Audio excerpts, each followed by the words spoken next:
smoke over the shield wall after a battle in the north, the kind the poets sang about for centuries after the fighting itself was forgotten. Ravens already circling, and somewhere above the field, two powers arriving to claim what the fighting has left behind. One of them is the god everyone expects. The other is not. Every day, on a battlefield somewhere in the Norse world, a warrior falls, and the poem called Grímnismál says two different things happen to him. Odin takes half, Freyja takes half. Fólkvangr, people field, is her own field, and Sessrumnir, seat roomy, is her own hall, standing separately in the world the poem describes. The stanza does not soften this into a courtesy. It states outright that Freyja gets half of the battle dead every day, and Odin gets the rest. Read the verb next to each name and the division sharpens further. Grímnismál says Freyja kiss. She chooses her half. It says Odin he owns his. Two different verbs for two different claims, sitting one line apart. Ownership is a fact about who a thing belongs to. Choosing is an act, repeated, exercised. The poem is not describing an inheritance split between two heirs. It is describing something Freyja does, on purpose, every single day the field fills. Ownership, in the world these poems assume, is usually the settled half of any such arrangement. A king owns his hall without needing to argue for it, the way weather owns a season. A chooser is different. A chooser can be watched, can in principle choose badly, can have the choosing taken away. That Grímnismál hands Freyja the harder of the two verbs and never once hedges it is a detail worth carrying into every chapter that follows. And here is exactly where the stanza stops. It does not say she chooses first. It does not say Odin waits on her, or she on him, or that there is an order to the taking at all. Any picture of Freyja walking a field ahead of the ravens, picking before the Allfather gets his turn, that picture is built from the shape of the verb, not from a line that states it. Grímnismál gives the division. It withholds the sequence. Snorri, writing 3 centuries later, keeps the division and adds nothing about order either. His Edda simply repeats that whenever she rides to war, she takes her half. In a hall he calls large and splendid. It is worth sitting with how little text this rests on. One strophe. Hilda Ellis Davidson made the observation plainly. The entire claim that Freyja holds half the war-dead traces to that single stanza in Grímnismál, echoed but never expanded by Snorri afterward. No poem shows her walking the rows of dead. No lay puts a name to one of her chosen, the way the heroic poems name Odin's. John Lindo observes that Odin's hall gets songs about who sits inside it, fighting each dawn and feasting each night, while Freyja's gets an accounting line, a hall name, an architect's description, and then the sources move on to other business entirely. Turvil Petra put the gap in scholarly terms. Nowhere do the surviving texts specify what separates a warrior bound for Fólkvangr from one bound for Valhalla. There is no gate described, no criterion recorded, no officiant checking a list at either door. There is only the fact of two totals and no rule for how either one fills. Two halls, then, described in the same corpus, built for the same purpose and asymmetrically remembered. Freyja's survives as a hall name, a field name, and a single stanza's worth of arithmetic. The imbalance in what survived is not evidence about what the two halls once meant to the people who first told these stories. It is evidence about which stories got repeated. That silence sits against a second, louder one, set beside the poems that made it into the heroic cycle where Odin and his Valkyries move through battle like the only power collecting the fallen. Grímnismál's 14th stanza reads like an intrusion into a tradition that otherwise forgot it existed. Larrington's translation keeps both strands on the page at once. A cosmological catalogue that gives Freyja her half in one breath, and a body of heroic verse that never once shows her collecting it in another. Two strands of the same literature, describing two different afterlives for the same class of the dead, and neither strand explains the other away or even acknowledges it is there. Britt-Marie Nestrom read that unresolved tension as more than an accounting curiosity. She called Fólkvangr a rival afterlife, one that challenges Valhalla's claim to be the sole destination for the war dead, not a subordinate wing built beneath it. A rival does not need permission to exist. It only needs a claim that nobody managed to erase from the record before it reached Snorri's desk 3 centuries later. Still standing, still unexplained. A hall with its own name, its own hostess, its own share of the slain. Read the verbs plainly, and something does not close.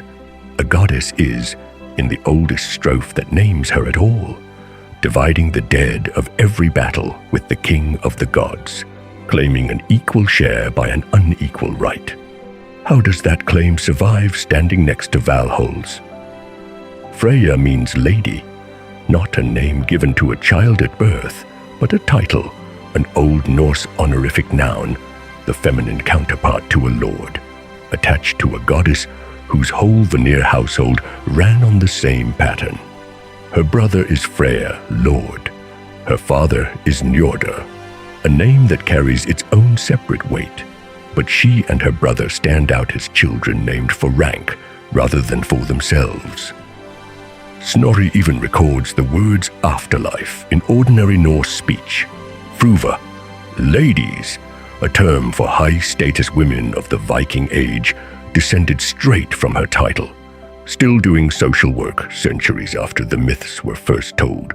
So the most recognizable goddess to come out of the north may be known to us, in the texts we actually have, by her job description rather than by anything closer to a birth name.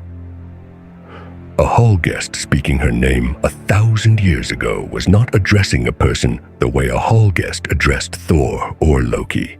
The guest was addressing a rank the way a courtier might say, "My lady," and mean it as more than courtesy, mean it as the only handle the record ever left behind to hold on to. Skaldic poets did not treat this as an accident to be corrected. Skaldskaparmal preserves a kenning for her, Vanadis, dis of the Vanir, goddess of the Vanir, built entirely from her faction rather than from any personal name underneath it, and paired elsewhere with kennings drawn from her possessions rather than her person. John Lindo reads that kenning as evidence the poets kept her factional identity alive on purpose, even inside verse composed by and for an Aesir-centered court that had every reason to fold her quietly into its own ranks. Britt-Marie Nestrom went further, arguing that the title itself eclipsed whatever proper name she carried before it, that her rank became her name because her rank was, to the culture that told these stories, the more important fact about her. Margaret Clunies-Ross frames the pattern as social rather than mystical.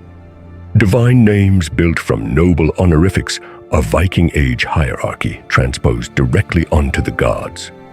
Titled standing in for identity the same way it did at any real hall in the north, where a lady's rank was often the only thing a visitor needed to know about her. Rudolf Simic adds a practical explanation for why a title name would spread this wide. A functional name travels across cult domains more easily than a fixed personal one, which may be part of why her authority stretches across war, magic, wealth, and desire all at once, gathered under a single word instead of scattered across separate names. Set the two arguments beside each other, and they point in the same direction from different angles. Nestrom's claim that the title swallowed the name, and Clunies-Ross's claim that the title was always a rank before it was ever a person. Neither scholar needs the other to be right for their reading to hold, and both readings leave the same hole in the record, a lady with no name behind the office, in a mythology that otherwise gives its major figures names of their own. Snorri, cataloguing her a full 3 centuries after the poems that first mention her, does not resolve any of this. He lists Freyja among the Asynjur as though Freyja were simply her personal name, in the same breath that he lists her as Vanir by blood and Vanadis by kenning, title and taxonomy sitting uneasily on the same page, never reconciled. He is not wrong to write it that way. He is faithfully recording what the tradition had already done long before he picked up a pen, folded a rank so completely into a name that the two became indistinguishable, and never thought to mark where one stopped and the other began. That is not a minor cataloging wrinkle. It is a gap standing at the front of everything that follows. If the record never wrote down the woman behind the title, only the office, only the rank, only the word lady repeated across 2 centuries of poetry and prose, then every later claim about who Freyja is has to be built from what a lady of the Vanir was understood to do, not from anything closer to a person underneath the word. What follows is, in that sense, an attempt to fill in a name from its function. A hall filled with half the war dead is one function. A magic that reshaped Asgard's most powerful god is another. A husband who vanished, a necklace bought and fought over, a genealogy recited to a mortal worshipper, each is a fragment of what the office of lady was understood to include, and none of them, on its own, adds up to a face. Egil's saga puts the claim in a mouth, not a skald composing for a hall, not a mythographer cataloguing halls and their guest lists 3 centuries after the fact, a grieving daughter refusing food. Thorgerdr, after her brother's death, will not eat. She says why: she will not touch food again until she sups with Freyja. There is no battlefield in this scene. No sword, no ravens circling a Grímnismál field of the slain.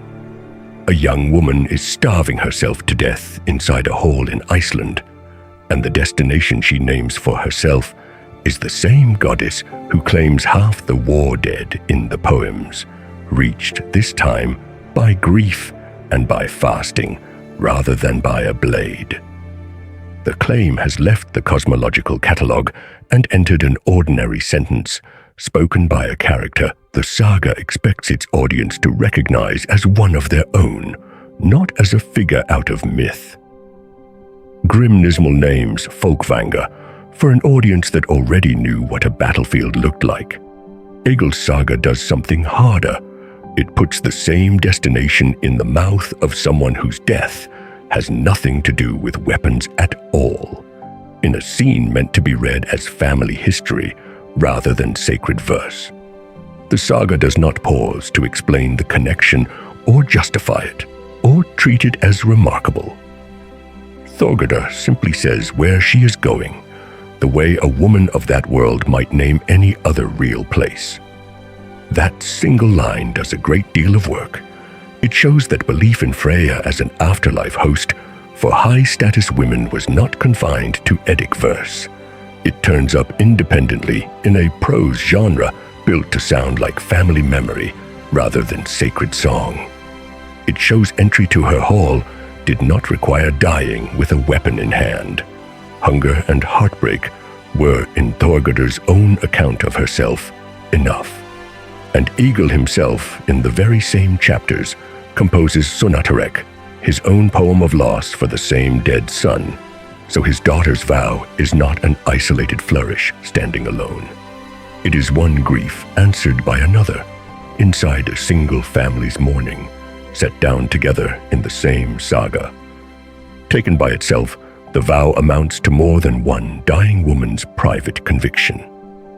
Norse saga scholarship reads it as a tested saga period belief, a conviction held among women of rank that Freyja stood ready to receive them specifically, not simply one more god among many available to a dying pagan. That distinction matters for how the scene should be weighed. This is not a poet reaching for a stock afterlife image to close a stanza. It is a named woman inside a family history her own community was expected to recognize as true, staking her last act on a belief the saga nowhere presents as unusual or in need of defense. Hilda Roderick Ellis read the line as more than saga color, as a fragment of authentic memory, a daughter's vow preserving what an aristocratic household genuinely believed happened to its women when they died. Terville Petre made a related point about the kind of evidence this is. The line ties Freyja to death inside a real named domestic setting, not an abstract catalogue verse describing gods and their halls in the abstract. Together, the two readings treat Thorgerder's vow as a window onto belief that the poems, working in their own register, never open. A stanza can describe a hall and a head count. It cannot, on its own, settle whether anyone actually expected to walk through that hall's door. A grieving daughter's vow, spoken as though the door were real, is a different order of evidence entirely, closer to what a person in that world was prepared to act on than to what a poet was prepared to compose. But the saga was written down in 13th century Christian Iceland, roughly 300 years after Thorgerder is supposed to have spoken those words, and John Lindau's caution has to sit beside every other reading of this scene. A saga author working that late could as easily be dramatizing an old belief for effect as recording one faithfully preserved. Margaret Clooney's. Ross places the vow inside a broader pattern still. Family sagas routinely hand their female characters gendered destinations in the afterlife, a literary convention doing narrative work as much as a theological statement doing religious work. Nothing in the text itself settles which this is. Scholars remain divided on whether Thorgerder's line preserves a genuine 10th century belief or reflects a storyteller's invention laid over a woman 3 centuries dead by the time anyone wrote her down at all. What is certain is only this. Somewhere between the poems that give Freyja a field of the fallen and the saga that gives her a starving daughter, the claim stopped belonging only to cosmology. It became something a person could say out loud about herself as the very last thing she planned to do. That is two independent kinds of evidence now pointing at the same hall. A mythic catalogue on one side, a family's grief on the other.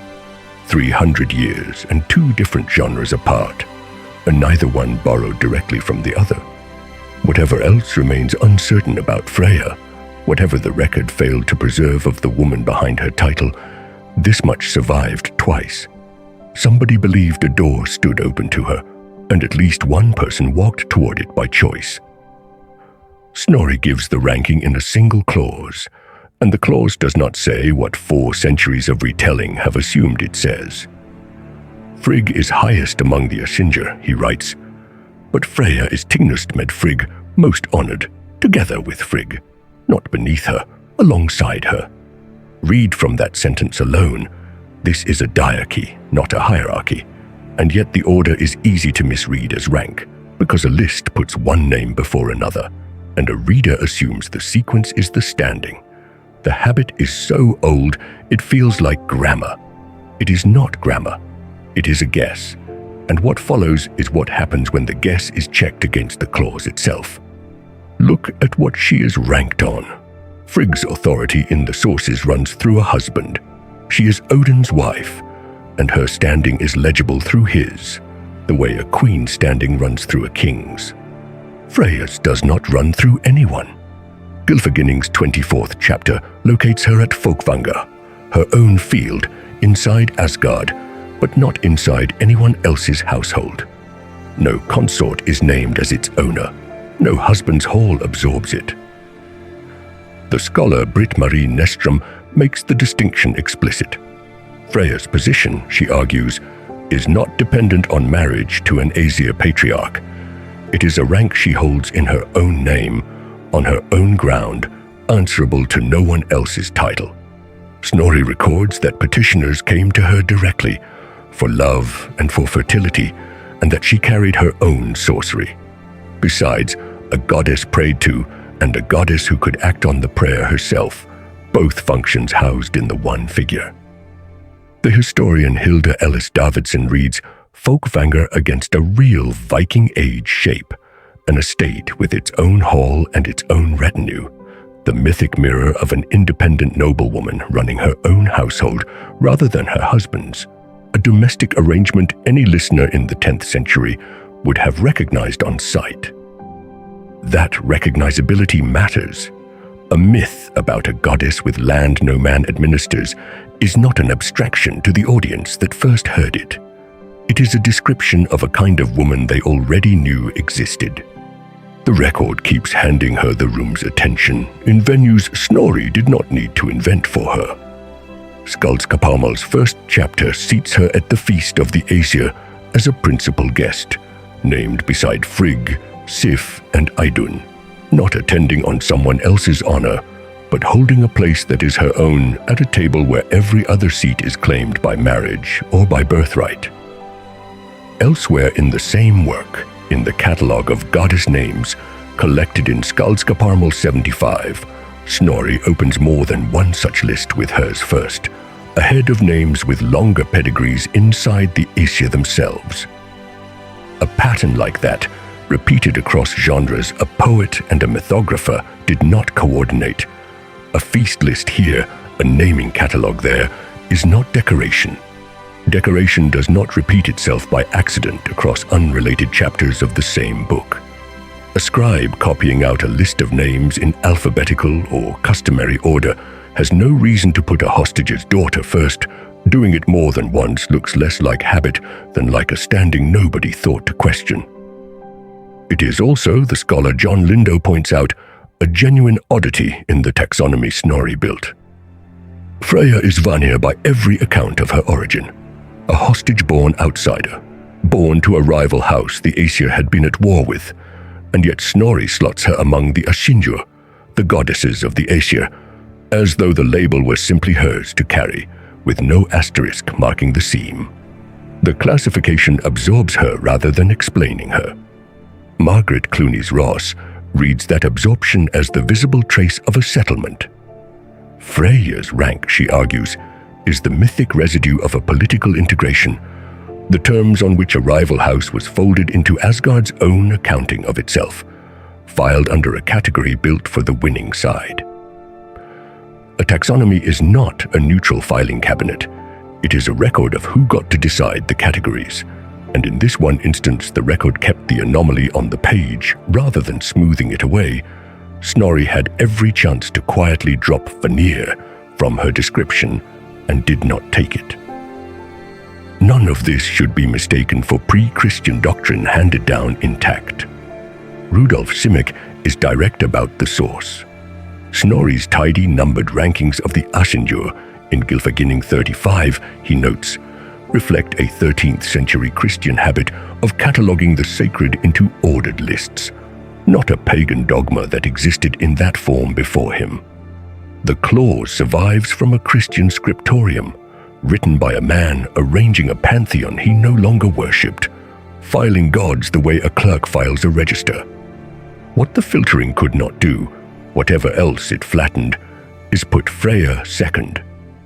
The clause that survives puts her name in the same breath as the wife of the chief god, with no qualifier attached to soften the pairing.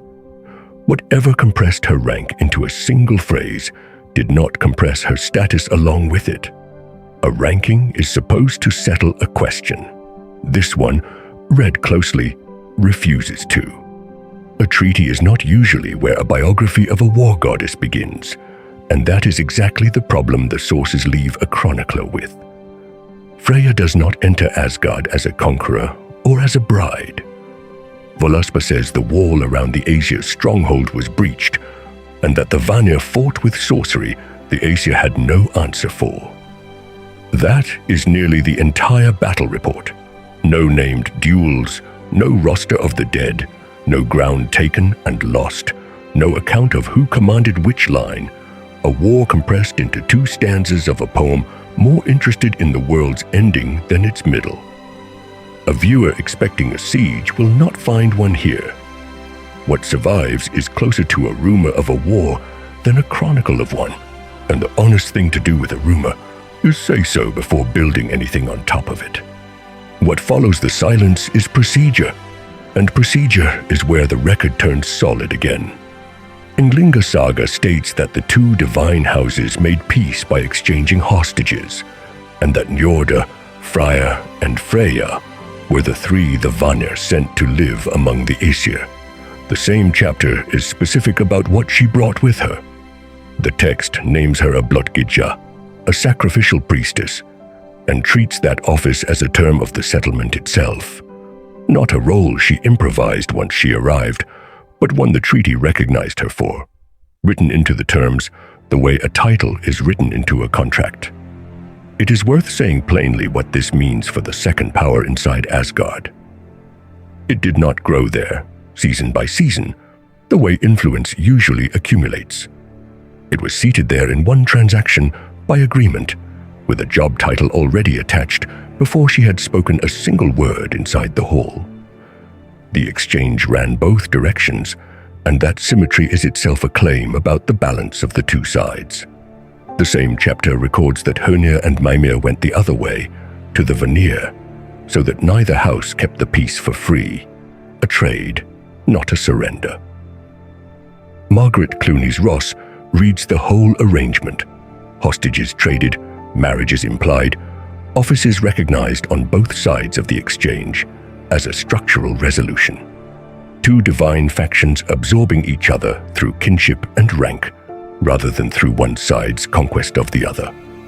And Snorri gives the peace a body of its own, literally. Skaldskaparmal has both sides spit into a shared vessel to seal the truce. And from that mingled spittle, the Aesir and Vanir shape Kvasir, a being made from the settlement itself, walking proof that the treaty held. A treaty that produces a person is not a minor clause. It is the closest thing this mythology has to a signature witnessed by both sides. Somewhere before any of this, something burned, and the poem will not say plainly why. Völuspá says a figure named Gullveig was speared and burned 3 times in Odin's own hall, and that she rose from the fire each time, unkilled by the one method that should have ended her. The poem never states outright that the burning caused the war. It only places the 2 events beside each other in the stanza order, one strophe bleeding into the next with no connective therefore.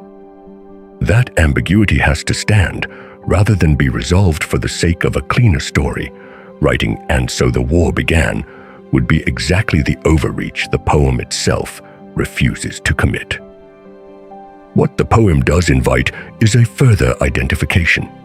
The scholars E.O.G. Tervill Petra and Rudolf Simek both connect Gullveig to Freyja on the strength of the gold bound into her name and the sorcery worked around her. If they are right, the war that ends with a hostage priestess seated beside Frigg may open with fire set to that same woman's body 3 times in the hall of the god she will later serve. The honesty owed here is one a saga does not always volunteer on its own. John Lindow states it without softening.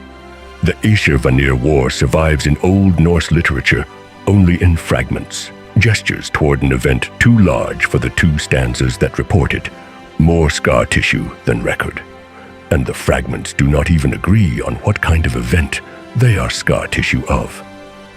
Some scholarship treats the war as an archaic layer of Indo-European myth, a conflict between god types older than the North itself, carried into Scandinavia already ancient.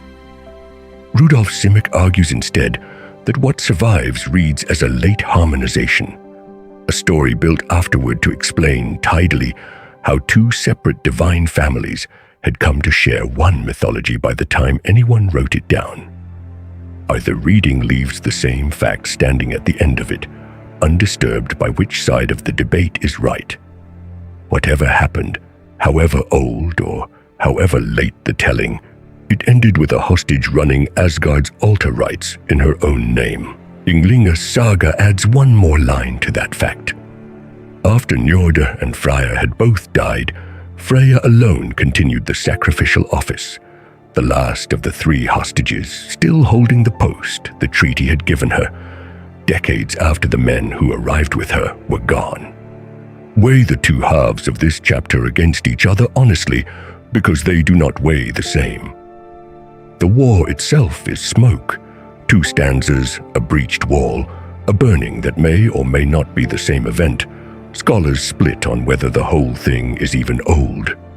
The settlement that follows it is masonry, named hostages, a reciprocal exchange, an office written into the terms, a being created to seal it, a woman still holding the post decades after her co-hostages had died. A chronicler who only had the war to work with would have nothing to report. It is the peace, not the fighting, that leaves a record solid enough to build on. The war that cannot be fully narrated produced an institution that can be. Every account of what Freyja brought to Asgard names the same thing twice, once as a gift and once as a wound, and the 2 names belong to the same practice. The gift was Saida. Neil Price, working from both the sagas and the archaeology of the graves, defines it as a demanding form of sorcery. Trance, chanted invocation, the practitioner's spirit sent out to alter fate rather than merely read it. It was not fortune-telling performed at a safe distance, a fireside guest dressed up in ritual language. It was intervention, an attempt to reach into the shape of events and bend them, and the sources treat it as dangerous precisely because, in the world the poems describe, it worked. The graves back the texts up, and this is one of the rare places in the episode where a claim rests on more than ink. Iron distaffs, a tool for spinning wool turned ritual object, turn up in burials the archaeologists Neil Price and Anne-Sophie Graslund connect to Seder practitioners, Furkat among them, a grave furnished for a woman whose work required more than a needle. A saga's claim about who could work this magic is not floating free of the ground it was written on. Something was buried with these women that the living meant as a marker of what they had done while they were alive, carried into the earth on purpose. Who could work it legitimately without cost was the wound. Ynglinga Saga's 7th chapter states the taboo directly. Practicing Seder brought ergi on a man who did it, an unmanning, a social disqualification the text records flatly, without apology and without explanation. The word carries no modern translation that does it justice, and none is offered here. The sources record ergi as a fact about how Norse society sorted its men into categories that could not be undone by an apology, not as a metaphor softened for a modern ear. A man who worked this magic did not risk mockery the way a man risks mockery for a bad joke told at the wrong feast. He forfeited standing that no later act of courage was recorded as buying back. Lokasenna's 24th stanza shows exactly what that forfeiture sounded like spoken aloud in the one room in the mythology built for saying the things every other room leaves unsaid. Loki taunts Odin, the Allfather himself, the god this entire pantheon answers to, for having gone to the island of Samsi and worked Seder there, and names it ergi to his face in front of the assembled gods, with no one in the hall rushing to correct him. That the Allfather is the target proves the taboo was not a rule reserved for lesser men who could be shamed without consequence. It was categorical, and it could reach the highest seat in Asgard without exception, without a title heavy enough to buy an exemption. The scholar E.O.G. Terville Petre draws the sharper line underneath this. Seder, he notes, stood apart from Galdr, the rune magic coded in the sources as a man's proper craft, precisely because Seder carried a connotation of passive, feminized power, that a man was never meant to hold. Two magics taught to the same culture, one gendered as acceptable and one gendered as ruin, and Freyja's was the one gendered as ruin. Even the magic's origin resists a clean answer. Völuspá, in its 22nd stanza, names a Volva, Heidur, who moves through human homes working this same Seder, and the poem gives readers no explicit statement of who she is beneath the name. Some scholars read Heidur as another name Freyja wears for the length of a stanza, a mask the poem puts on and takes off within a single verse. Others read her as a separate figure entirely, an archetype the poem summons on her own account, with no tie to any single goddess required to make sense of her. The evidence does not resolve it, and picking the more dramatic reading because it serves the story better would mean inventing a certainty the text itself refuses to give. Two names, one craft, and a single stanza standing between them that never says whether they were ever one figure to begin with. What is not in doubt is where the practice started. Ynglinga Saga's 4th chapter is explicit that Seder belonged first to the Vanir alone, before Asgard had ever heard of it, and that Freyja was the one who carried it into the Aesir's own hall and first taught it there. A power dangerous enough to cost a god his standing, and shameful enough that even the Allfather could be mocked to his face for touching it, arrived in Asgard because one hostage decided to teach it, and what that decision cost the man who learned it best is the next debt still owed. Set the two facts of this chapter side by side, and the shape of the bargain comes into focus. The power was real enough that a god's fate could turn on it. The shame attached to it was real enough that the same god could be mocked to his face for having touched it, in a hall full of witnesses, with no one moving to stop the insult. Neither fact cancels the other.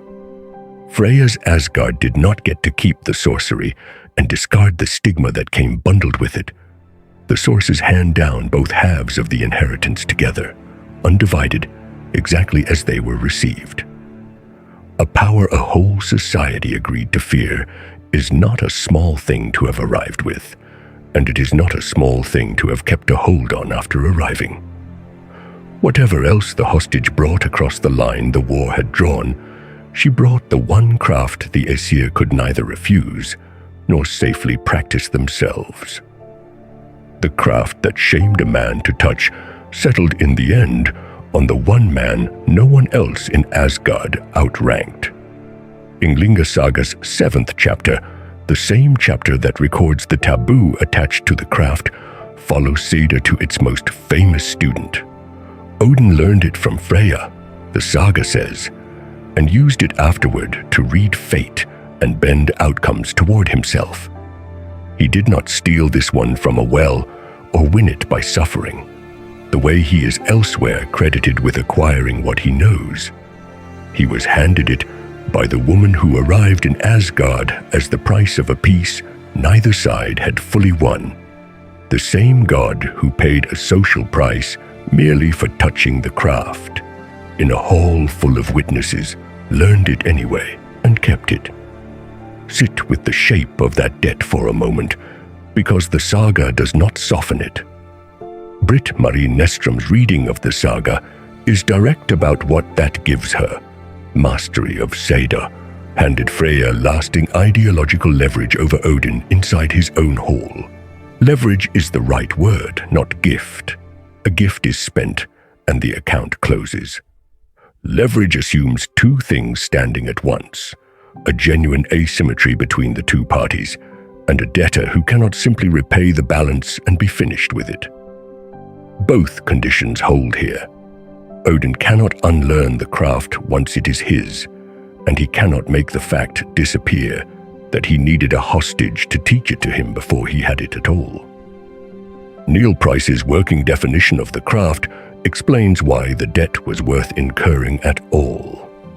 Seder, as Price reconstructs it, was a complex operation of trance, divinatory chant, and the deliberate alteration of spirit Not a single trick, but a discipline for reaching states of knowledge ordinary waking consciousness could not reach.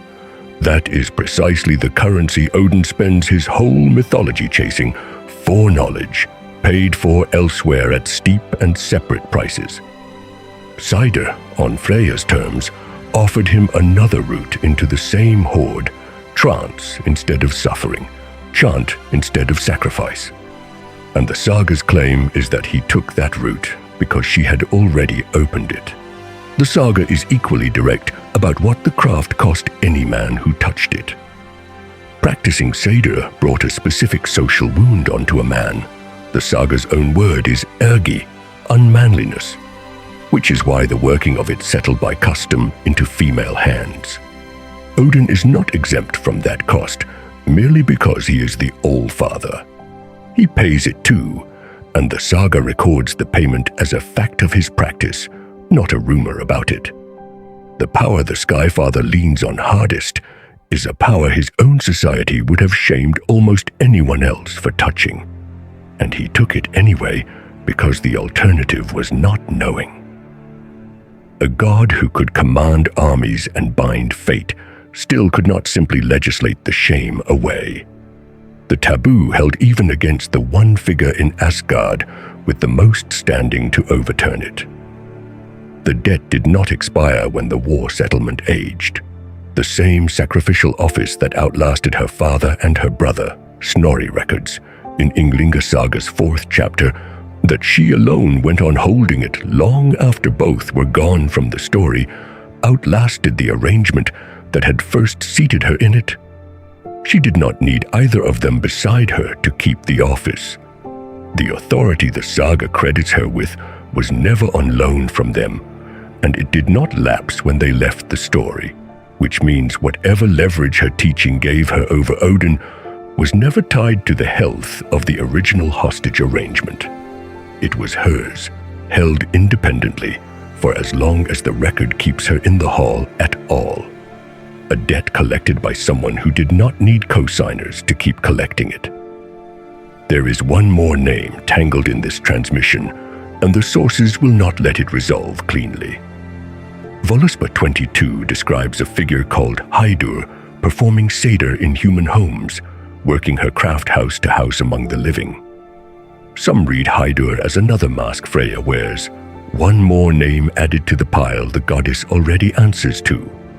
A separate reading treats her as her own archetype instead, a vulva in her own right, not a disguise.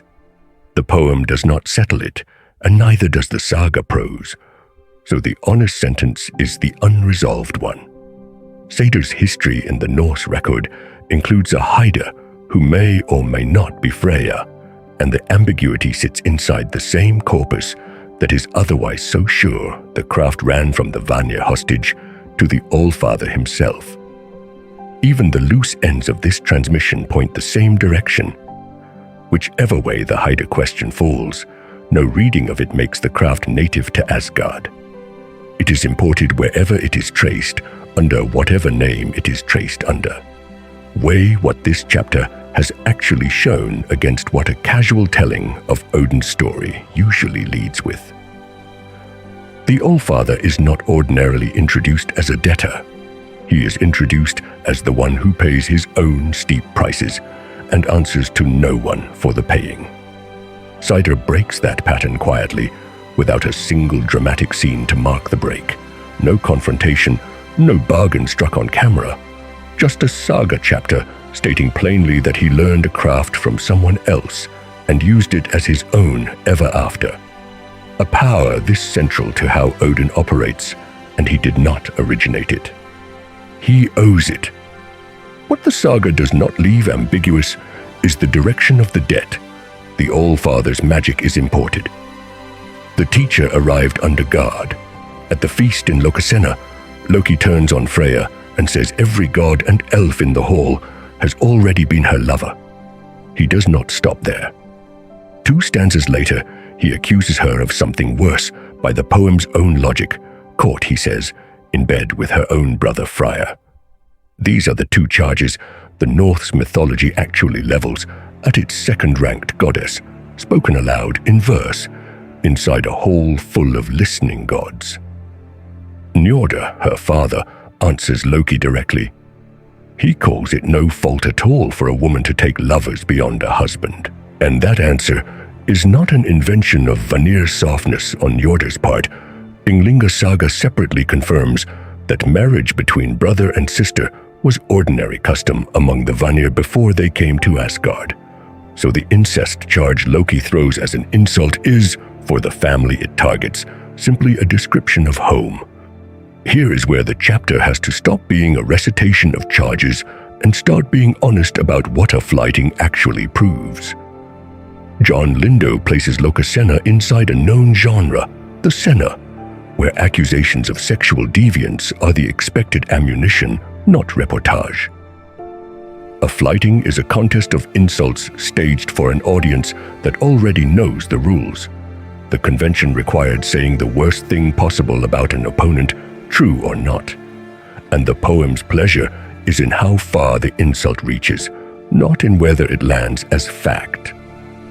Genre is not a technicality here.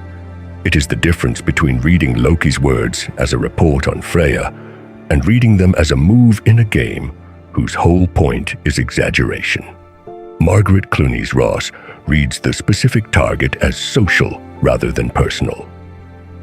Loki's attack works because Vanir's sexual custom collided with the exogamous marriage rules the Aesir claimed for themselves, and the collision is what he is really weaponizing. Notice what that does to the incest charge in particular. Loki is not exposing a secret. He is naming in the most inflammatory register the genre allows, a custom the Vanir side of the hall has already admitted to openly through Njordr's own defense. The insult is aimed at a fault line between two families of gods, not at a private failing of one goddess, which is a very different thing from the charge landing as scandal. Freyja does not let the charge stand unanswered. She calls Loki a liar to his face and tells him plainly that he will be bound before the end, a prediction the wider mythology keeps. That is the whole of her defense in the poem. 2 lines, delivered without apology, and then the feast moves on to its next target. She is not silent. She is also not given room by the poem to do more than that, and the imbalance is worth naming on its own terms. Loki gets 2 stanzas to accuse her. She gets 1 retort, and the poem never circles back to let her answer at greater length than that. So what is the insult actually worth as evidence? Britt-Marie Nestrom warns against reading Lokasenna's stanzas as neutral theology. They are, in her framing, a hostile depiction of Vanir sacred sexuality, not a doctrinal statement anyone in the pantheon would have signed. That distinction matters more than it sounds. A hostile depiction can still preserve something true about tension between 2 divine families. It cannot preserve what Freyja actually did. Carolyn Larrington goes further on the mechanics of the genre itself. Flighting runs on hyperbole by design, which means its charges are built to be unprovable outside the poetic contest that produced them. Unprovable is the operative word, not disproven, not confirmed, simply built in a form that was never meant to carry a verdict. And the manuscript itself carries a further complication. Lokasenna survives only in 13th century copies, written down 2 centuries or more after conversion, which leaves open whether its tone preserves an old pagan flighting or reflects a later Christian audience's taste for mocking its old gods. Scholars do not agree on which. Both readings stay live, and no amount of close reading resolves the gap in the manuscript record between the poem's setting and the hand that wrote it down. None of that erases the scene. It reframes what the scene can carry. Lokasenna tells us reliably that a poet could put these charges in Loki's mouth and expect an audience to recognize the genre. It does not tell us the charges were true, and treating them as a factual account of Freyja's conduct would be doing exactly what the poem's own genre warns against. Weigh the two things the poem actually gives us against each other. It gives us Loki's insult, hyperbolic by design and undateable within a 200-year manuscript gap. And it gives us Njorda's defense, spoken in the same scene, matching a custom the sagas independently confirm as ordinary Vanir practice. One of those claims needs the whole apparatus of genre criticism to be handled responsibly. The other does not need defending at all. It is simply what the family says about itself, and nothing in the record contradicts it. The insult is real. Its evidentiary weight is not the same thing, and the two should never be quoted as if they carried equal certainty. Someone had stolen Thor's hammer, and the thief did not want gold for it. Thrymskvida says the giant Thrymr took Mjolnir and named his price for its return, Freyja, brought to Jotunheimer as his bride. Without the hammer, the gods have no defense against the giants at all, which is exactly why a thief with no interest in gold could set a price this specific and expect the council to take it seriously. The council did not refuse on her behalf. It went and asked her to put on the wedding linen. Thrymskvida says that when Loki told her the terms, Freyja's fury shook the halls of Asgard itself. The ground trembled under her, and the necklace Brísingamen, the ornament fused to her name, burst from her throat under the force of her rage. Then she spoke, and the poem gives her the line outright rather than summarizing it. She said she would be counted the most man-crazy of women in existence if she rode with Loki to the land of giants as anyone's bride. It is a refusal delivered at the pitch of an insult returned, not a plea and not a negotiation. She does not offer terms. She rejects the premise that there are terms to offer. Margaret Clooney's Ross reads the scene as one instance of a wider pattern running through the mythology. Giants repeatedly try to extract a divine woman from the Isha by force of bargain, and the poem exists to dramatize exactly how far that extraction can be pushed before it fails.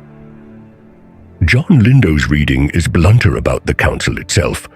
Its willingness to trade her at all before she ever said no shows precisely how exposed the gods were without their hammer, and how quickly that exposure turned into a willingness to spend her to close it.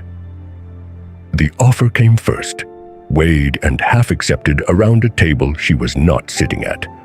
Her refusal came second, and it had to be loud enough to shake a hall and break gold, to cancel a bargain the other gods had already begun to strike among themselves. With Freyja's answer standing, Heimdallr proposed the substitute that gives the poem its second half. Dress Thor as the bride himself and send him to the wedding feast in her place to take the hammer back by force once it was laid, as custom required, in the bride's lap. The poem plays the swap for its incongruity, the god of thunder veiled at his own wedding banquet, in disguise as the very woman who refused to attend one. But the plan only exists because Freyja made the alternative impossible. Nobody in Thrymskvida proposes disguising anyone until she has made unmistakably clear that she, in her own person, is not going. Britt-Marie Nestrom reads the moment for what the refusal itself signals, rather than for its comic frame. Freyja's rage, on this account, asserts a claim to her own body against a demand the other gods had already, functionally, agreed to honor.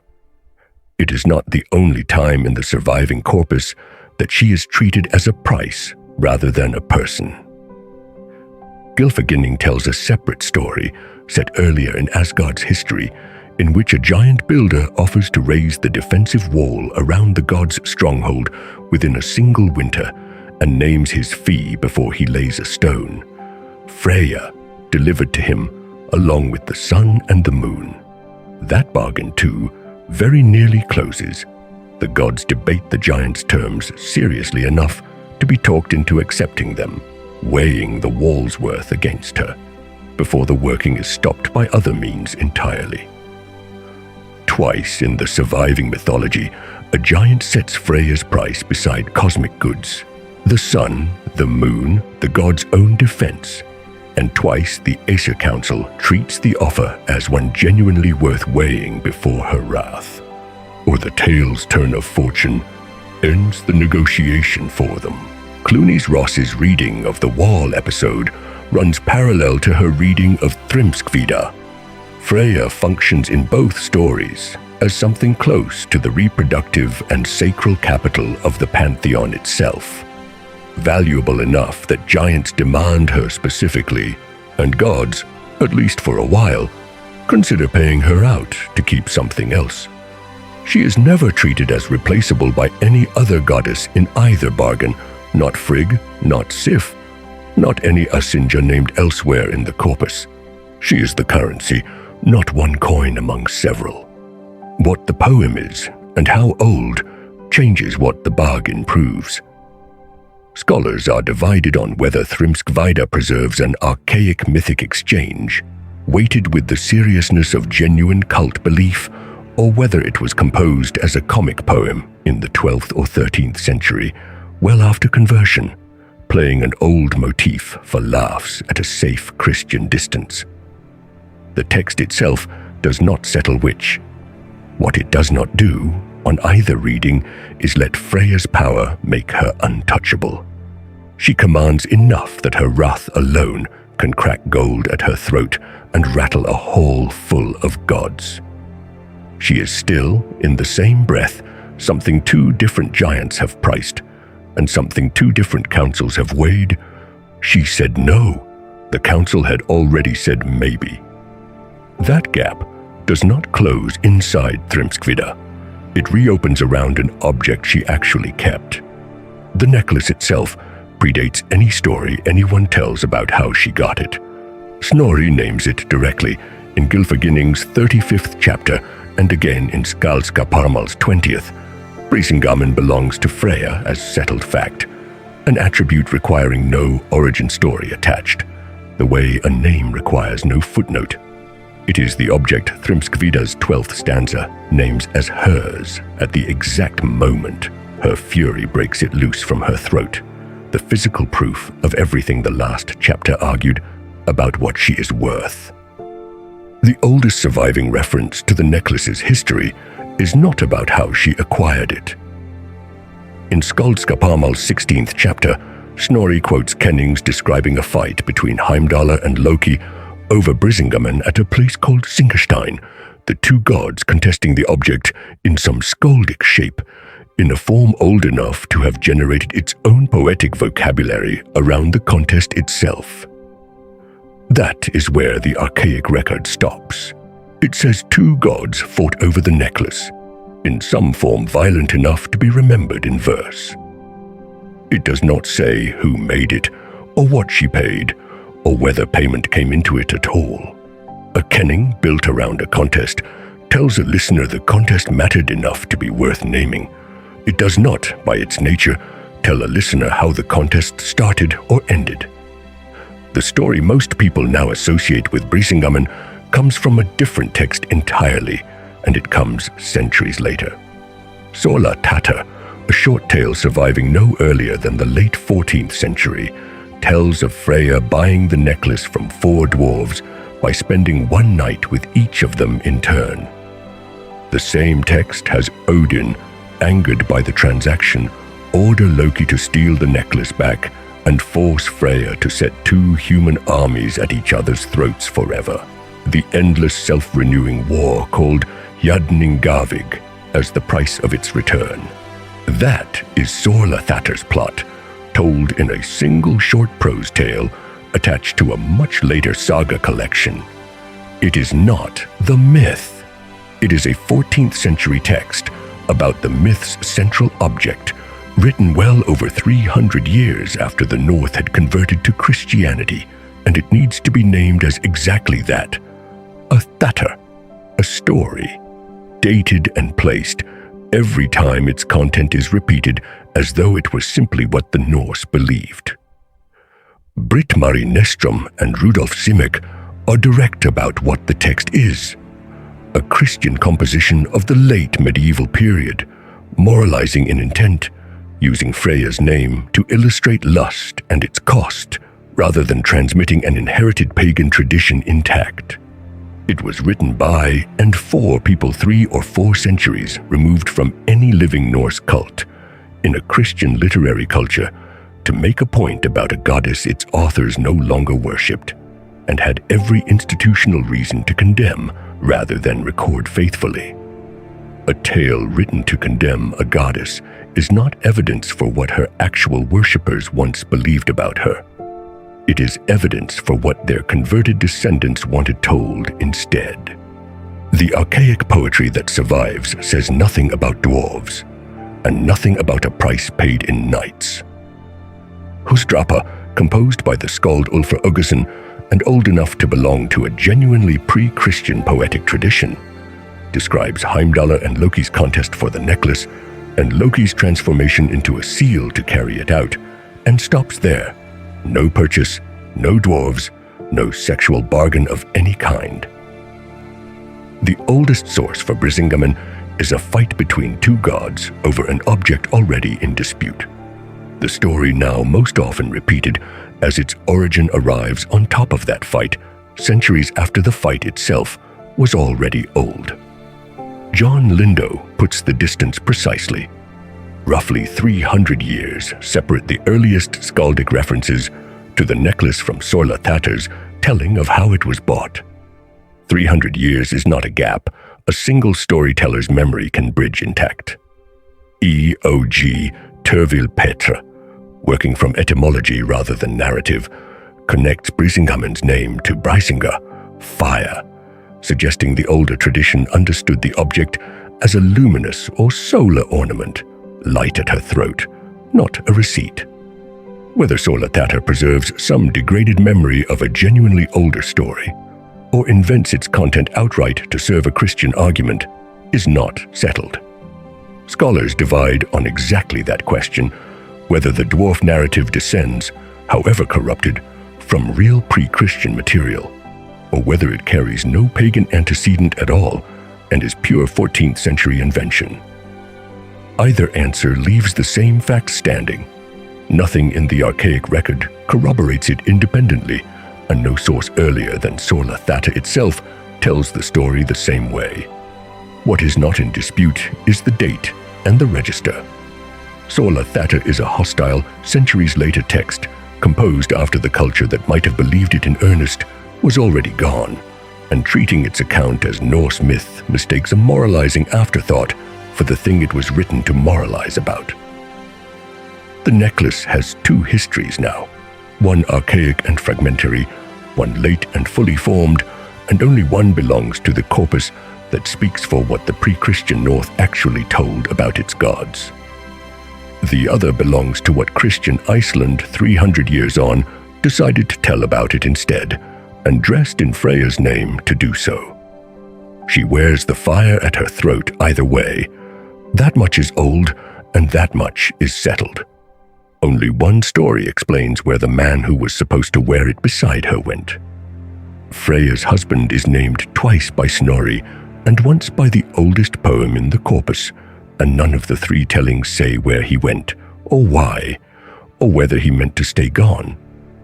Gylfaginning states plainly that Freyja is married to a figure named Óttar, that he travels away from her, and that her tears falling for him are red gold. No cause is given for the leaving, no destination, no argument that sent him off. The text records the departure and the weeping as a single fact, not as the front and back half of a story with a middle to fill in.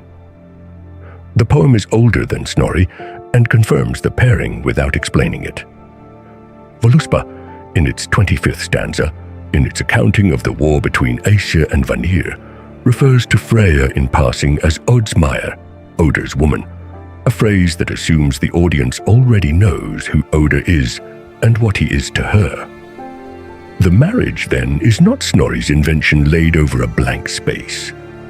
It is old enough and assumed enough that a poet reciting Völuspá could use it as shorthand and expect to be understood without a gloss in the same breath as a war between two families of gods, as if a wandering husband were the least remarkable fact in the stanza.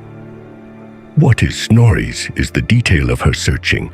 Gylfaginning says that in her grief, hunting for her missing husband, Freyja travels under other names, Madel, Horn, Gefn, Seer, each one attached to her only for the length of that search, as though grief itself required a change of identity to move through the world in.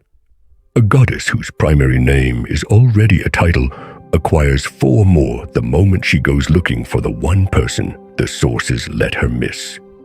The gold is not incidental, and it is not metaphor left loose.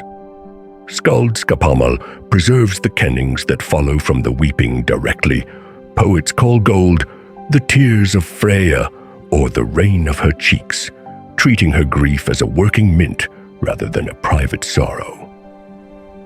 Every ornament of red gold that appears anywhere else in skaldic verse can be named, formally, correctly, as something she once cried.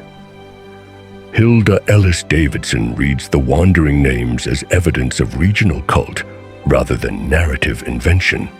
Horn, Gefn, and Madal, in her account, were likely once separate local titles for a goddess of agricultural and maritime wealth, worshipped under different names in different districts long before any storyteller gathered them under one search for Odin plot to explain why a single goddess answered to so many. Tervil Petra reads the weeping differently, as a seasonal image in its own right, gold shed and lost, mapped onto the pattern of a fertility figure's yearly cycle of loss and eventual return. Neither claim is really about Oda as a person at all. Both are about what the naming and the weeping were doing in the culture before either settled into the fixed domestic story Snorri eventually wrote down. There is a harder problem sitting underneath both readings, and it will not stay quiet no matter which reading of the wandering names is preferred. Rudolf Simek and Britt-Marie Nestrom point out that Oda, philologically, is the same word as Odin. Both descend from the same reconstructed root, Vodanas, which makes Freyja's grieving, wandering husband etymologically identical to the Allfather himself. Snorri writes Oda as a separate character, with his own name, his own comings and goings, and his own place in the family tree. The language underneath that name says something else entirely. Whether that identity is decisive is exactly what is contested, and the ledger does not let either side win by default. The claim as it stands in the sources is double. Snorri hands down Oda as a distinct husband with his own comings and goings, while Simek's reading of the word itself treats him as a split-off double of Odin rather than an independent figure. The text says one thing, the etymology says another. Nothing here resolves which is the older truth, and nothing here should pretend to. What is left, either way, is the grief and what it produces. 2 daughters carry the theme forward on their own names alone. Snorri names one in Gylfaginning's 35th chapter, Hnos, treasure, a word that entered the ordinary language as the plain noun for something precious. Skaldskaparmal's 37th chapter names a second, Gersemi, precious thing, a near synonym doing the same work twice over, as though one daughter named for wealth were not statement enough. Between them, the 2 names cover the same ground twice, treasure and precious thing, leaving no ambiguity for an audience to resolve about what a daughter of this marriage was for. A husband who may, underneath the name Snorri gave him, be her own husband's alias for someone else entirely. Tears that mint gold, daughters named for the wealth their mother's grief produces. If Freyja's other roles make her an institution, a claim on the dead, a title standing in for a name, a hostage who became the teacher of her captors, this is the one place the record lets her be, simply a woman whose husband did not come back. She flies to look for him in a coat of feathers she does not always keep to herself.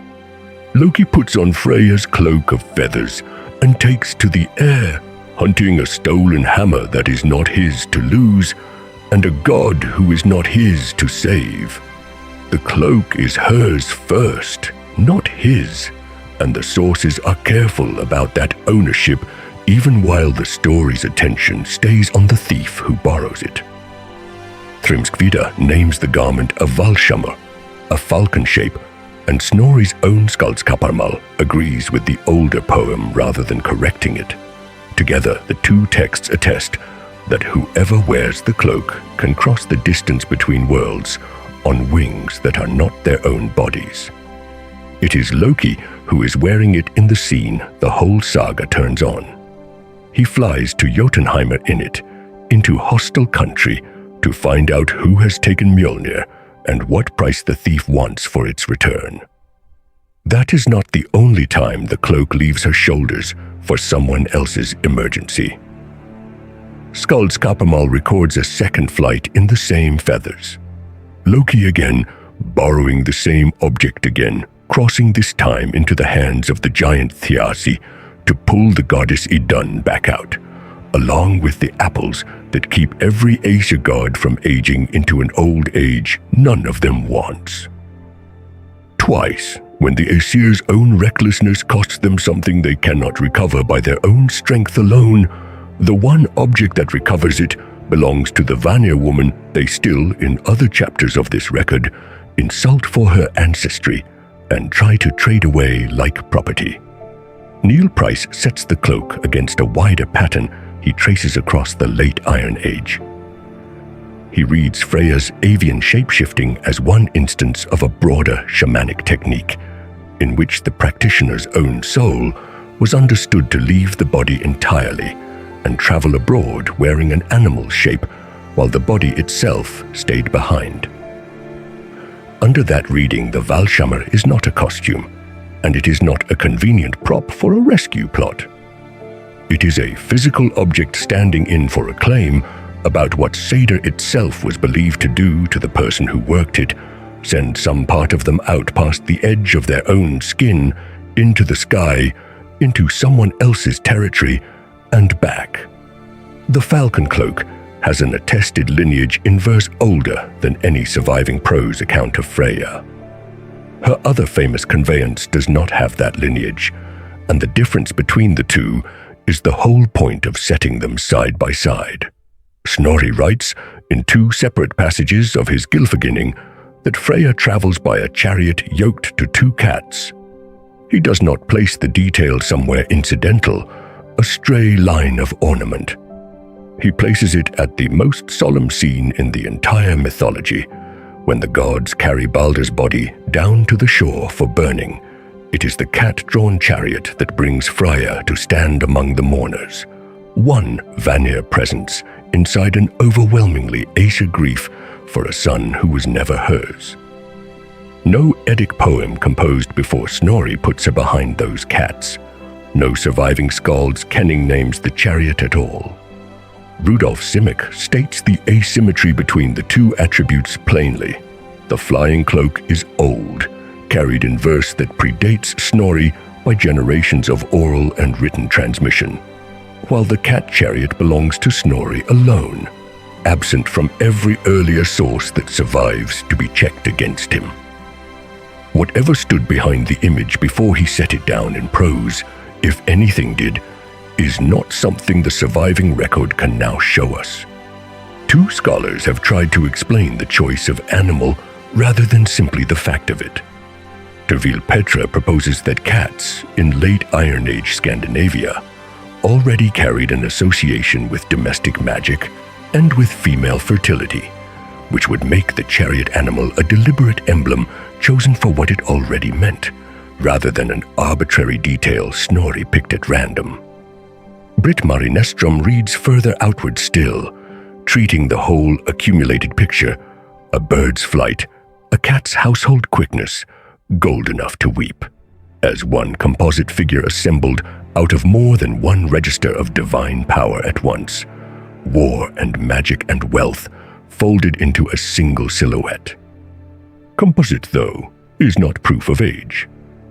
Simic's own account leaves room open for a harder possibility standing behind the tidy folklore explanation that the cats are not a Norse survival preserved late by accident, but a classical import, an echo of Sibyle's own lion-drawn chariot reaching medieval Iceland by some channel Snorri never named, and that scholarship has never since managed to trace with certainty. Nothing in the surviving text closes that question in either direction. She flies on wings the poets themselves gave her in verse composed generations before Snorri ever sat down to write anything at all. She rides in a chariot that exists nowhere in the record except inside the pages he was the first, and on the evidence that has come down to us, possibly the only one, ever to describe.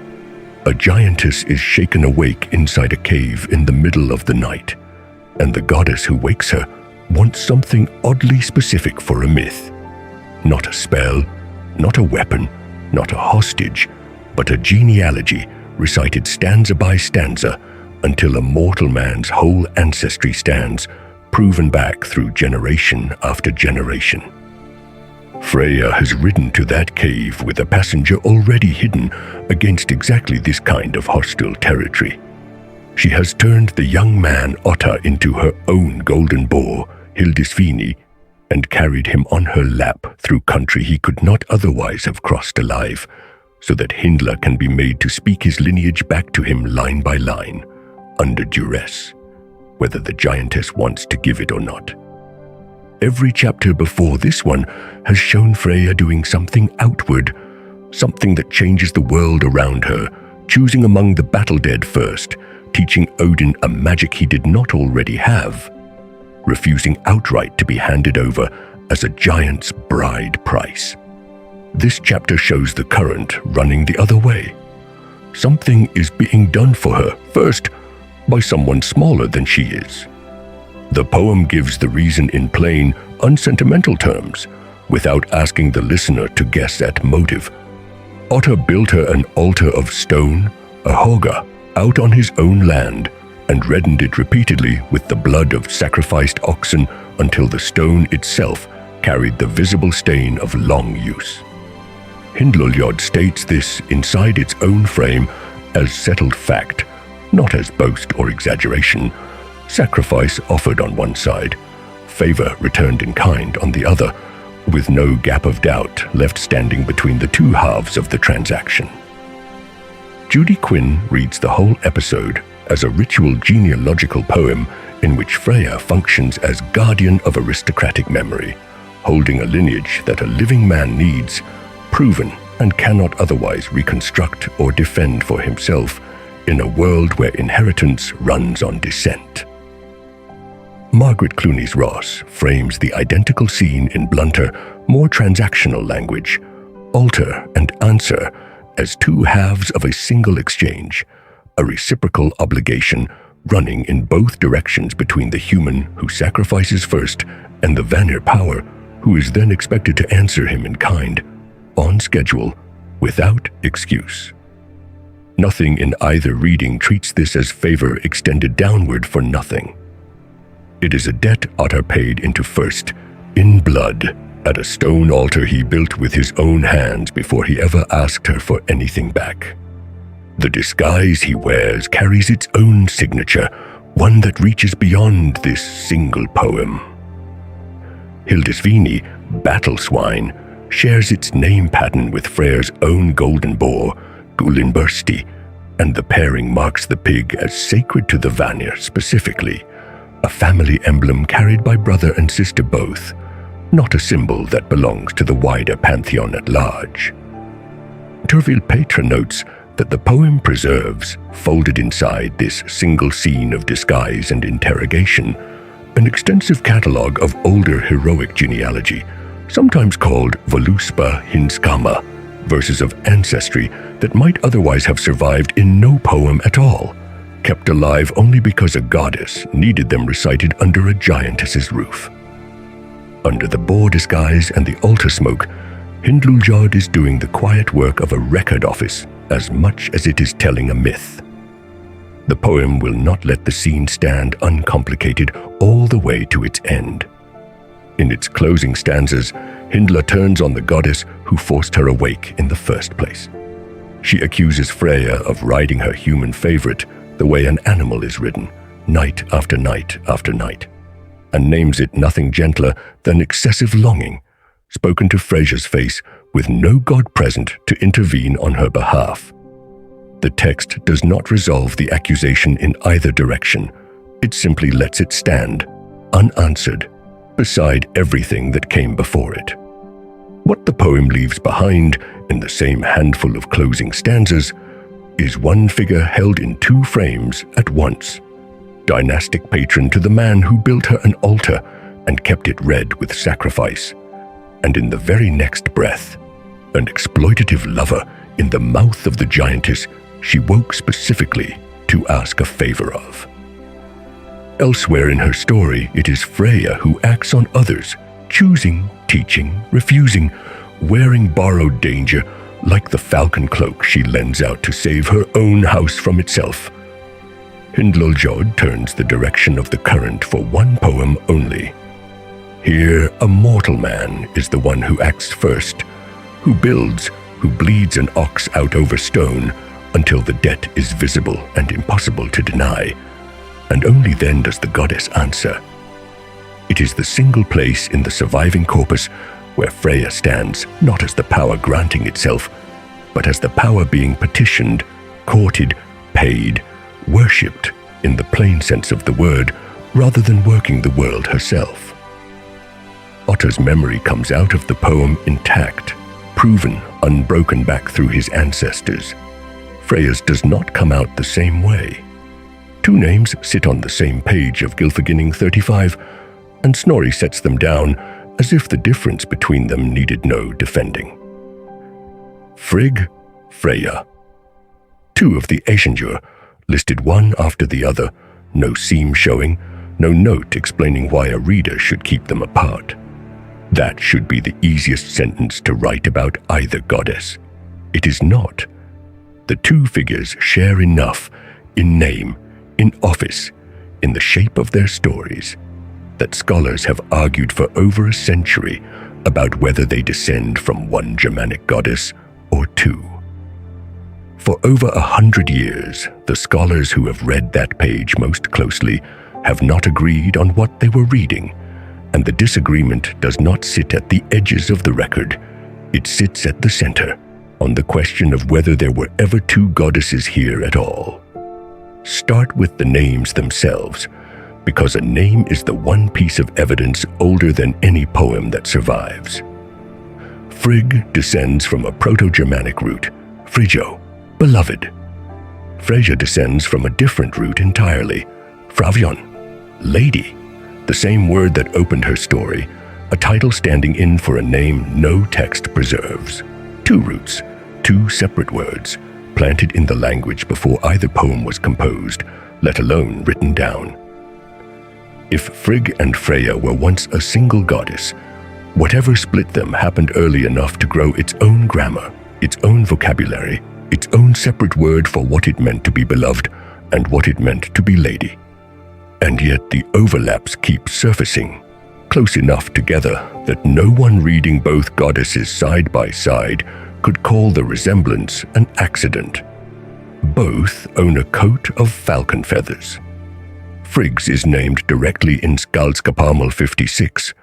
Freyja's is the one that carries Thor disguised on the hammer hunt and Loki disguised on his raids into Jotunheimr. The same object, the same power, worn by two different goddesses in two different tales. Both are married to a husband who wanders and leaves scandal or grief in the wake of his absence. Lokasenna 26 sets Odin's wandering beside Odin's disappearance, in the same breath of insult, husband and husband, almost interchangeable in the accusation being made against them.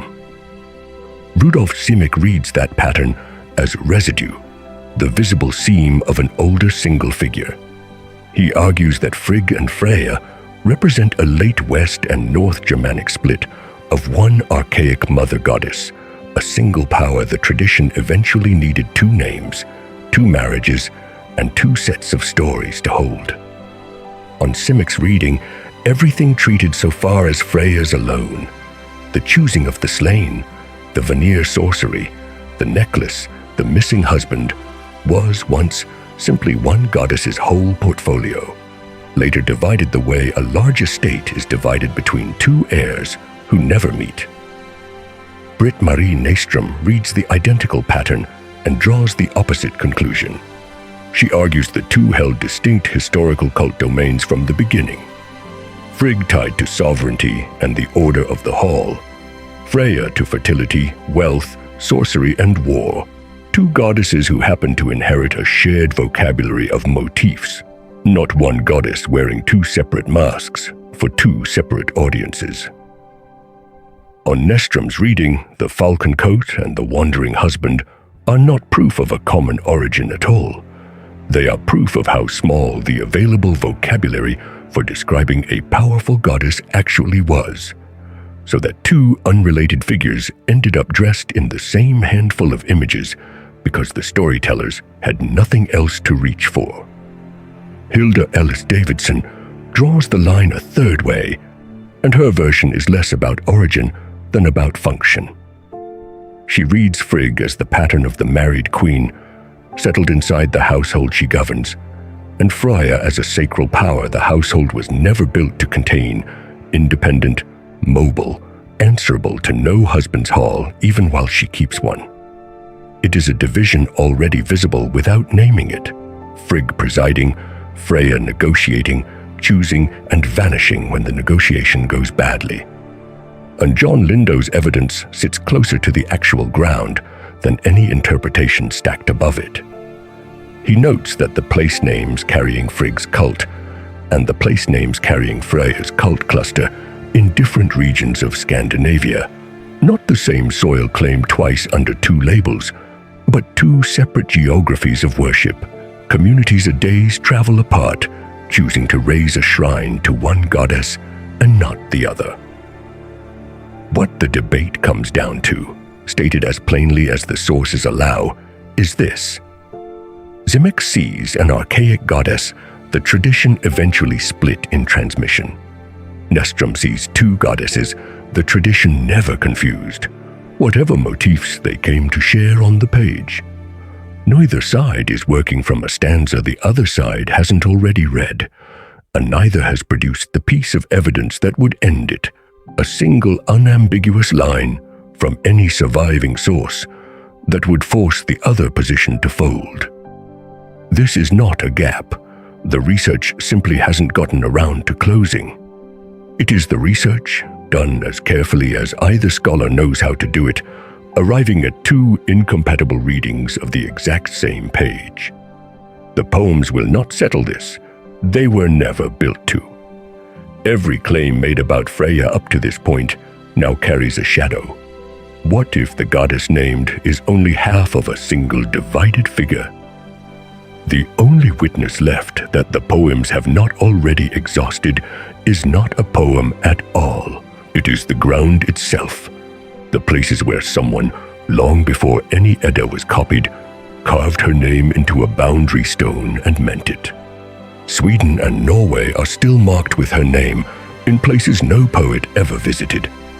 Per Wikstrand's survey of sacral place names finds Frovi, Frøyel, and their kin scattered densely across both countries, farms, villages, and fields that someone, generations before any manuscript of the Edda was written, named for Freyja and meant it as an act of worship, not literature.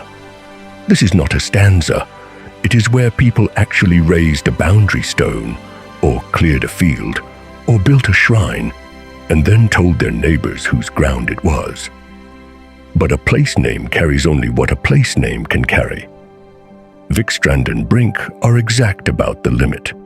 A dense cluster of sacral names proves that a cult site existed and was in use that real people worshipped there across generations, it cannot verify a single narrative claim out of the Eddas. It cannot confirm that the falcon coat was flown from that hill, or that the necklace changed hands in that valley, or that any single stanza of Thrimskvida or Hyndluljóð was ever recited at a Frovi shrine. Cult is one kind of evidence, built from stone and soil and the habits of a community across generations. Myth is another kind entirely, built from what a poet chose to write down centuries after the shrine had already fallen out of use. The two sit on the same map without corroborating each other, and letting one stand in for the other stops being history and starts being wishful reading. A far older document from a wholly different world has to be handled with the same discipline, and here the discipline matters more than anywhere else in the record. Around 98 CE, the Roman senator Tacitus wrote a short ethnography of the peoples living beyond Rome's northern frontier, and in its 40th chapter, he records a goddess named Nerthus, Mother Earth, whose image several tribes carried together in a covered wagon, and whose image was afterward washed in a hidden lake by slaves who were then drowned in it.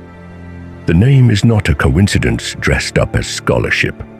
Linguistically, Nerthus is the exact Proto-Germanic ancestor of the Old Norse name Njorda, the god the Norse sources name as Freyja's own father. It is tempting at this point to read that wagon as an early sighting of Freyja's own chariot. 1,000 years ahead of schedule, the same procession, the same veiled goddess, only the name not yet settled.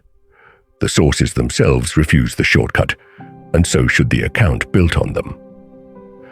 Tacitus is describing tribes on the North Sea coast in the 1st century, a different set of peoples, a different century, closer to a millennium before the Icelandic manuscripts that preserve Freyja's name were ever set down by Christian scribes working from oral memory. 1,000 years is not a rounding error. It is most of the distance between the fall of Rome and the invention of the printing press, and no single cult can be assumed to survive that gap unchanged. Scholars are careful to call Nerthus' background, not proof, evidence that a wagon-born fertility cult existed somewhere in the Germanic-speaking world long before Freyja appears in any surviving text, not a description of what her cult actually looked like. Nerthus belongs to a Roman senator writing about someone else's ancestors on a different coast, a millennium before the sagas were written down. She is context worth naming precisely because the temptation to overclaim her is so strong, and precisely because a lesser account would have let the two names touch. She is not Freyja. Her reach into the Valkyries stays exactly as narrow here as it has stayed everywhere else in the record. Grímnismál 14 gives her the choosing of half the slain, and that stanza is the full extent of what the primary sources attest about her and the war maids. Karen Beck Pedersen notes that later, folklore sometimes blurs Freyja toward the Valkyries as a class, treating her as one of their number, but the Eddic material itself keeps her apart, a sovereign Vanir goddess who chooses, not a war maid who is chosen or commanded. None of this. The wagon in a Roman senator's ethnography, the farms carved with her name, the narrow boundary the poems draw around her, the two irreconcilable scholarly readings of whether she was ever one goddess or two, survives into the word most people reach for when they hear her name. Britt-Marie Nestrom and Rudolf Simek both trace that word to the same century, the 19th, when Victorian Romanticism took a goddess who chose the slain, who learned no magic she wasn't taught first, and then taught it to the Allfather himself, who stood as the second power in a war settlement between two families of gods, and filed her down to a single syllable, love. What the primary sources actually hand down is wider than that word by every measure available. War, the selection of the dead, the highest sorcery known in the North, wealth she held in her own name, a lineage that kings across Scandinavia claimed descent from. Snorri himself planted the seed of the reduction in the same breath that lists her among the Asingja. Describing her domains, he adds one line, offhand, almost an afterthought. It is good to call upon her for love, and by some accounts, that single afterthought is the medieval kernel later ages built the whole reduction on.